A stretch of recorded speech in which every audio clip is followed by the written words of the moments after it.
March 22ஆம் தேதிக்குரிய அனுதின பரலோக மன்னா. நம்மை நாமே நிதானித்து அறிந்தால் நாம் நியாயந்தீர்க்கப்படும். நாம் நியாயந்தீர்க்கப்படும் போது உலகத்தோடைய ஆக்கினைக்குள்ளாக தீர்க்கப்படாதபடிக்கு கர்த்தராலே சிட்சிக்கப்படுகிறோம். 1 கொரிந்தியர் 11ஆம் அதிகாரம் 31 மற்றும் 32வது வசனங்கள். வசனத்திற்குரிய விளக்கம்.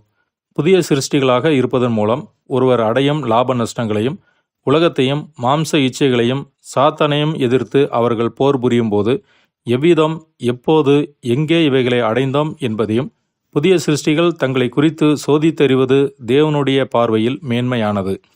ஆவிக்குரிய இஸ்ரேலர் தங்கள் அனுதின ஜீவியத்தில் பிரதான ஆசாரியரான இயேசுவிடம் நெருங்கி ஜீவிப்பது அவசியம்.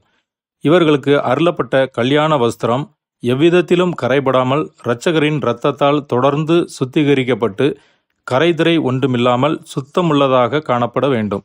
நீதியின் வஸ்திரம் எக்காலத்திலும் உடுத்தப்பட்டதாயும் அவைகளில் சிறு கரை ஏற்பட்டாலும் அது உடனடியாக சுத்திகரிக்கப்படவும் வேண்டும். ஆமே.